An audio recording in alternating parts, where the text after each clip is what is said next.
నేను ఒకటి మనవి చేస్తున్నా చంద్రబాబు నాయుడు గారు, జగన్మోహన్ రెడ్డి గారు ముఖ్యమంత్రిగా ఉన్నప్పుడు ఇవాళ లిక్కర్ స్కామ్ అంటున్నావు కదా, మొత్తం 20 డిస్టిలరీస్ ఉన్నాయి ఈ రాష్ట్రంలో.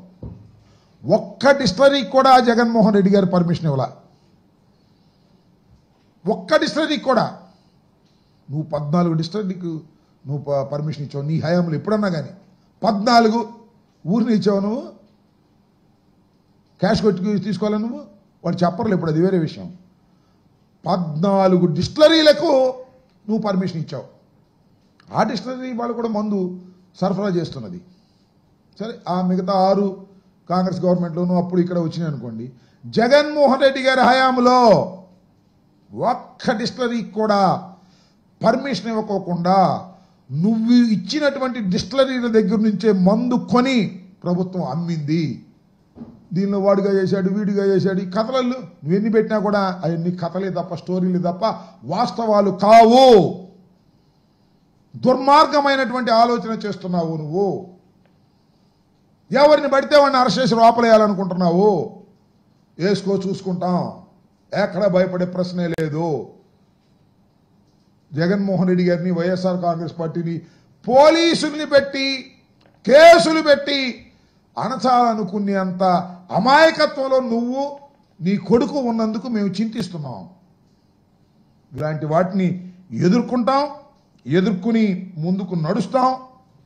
ఎంతమందిని అరెస్ట్ చేసినా, ఇంకా ఎవరెవరిని అరెస్ట్ చేస్తా ఉన్నారు, చేసుకొని చూద్దాం. ఒక్కటి కూడా నేను మనవి చేస్తున్నా, చంద్రబాబు నాయుడు గారు అధికారంలోకి వచ్చిన తర్వాత పెట్టిన ఒక్క కేసు కూడా నిలబడితే నన్ను అడగండి. ఇవాళ నేను చెప్తున్నా కదా, 4 సంవత్సరాలకు విచారణకు వస్తా, 5 సంవత్సరాలకు విచారణకు వస్తా, లేకపోతే సంవత్సరానికి విచారణకు వస్తా. విచారణకు వచ్చి సాక్ష్యాధారాలు కోర్టులో ప్రవేశపెట్టి ఆర్గ్యుమెంట్స్ అయ్యి ఒక్క కేసు నిలబడితే నన్ను అడగండి. అన్నీ కూడా పేక మేడల్లాగా కట్టి మా మీద కక్ష తీర్చుకోవాలని, రాజకీయ పార్టీని అణిచేయాలని చేసేటటువంటి ప్రయత్నమే తప్ప.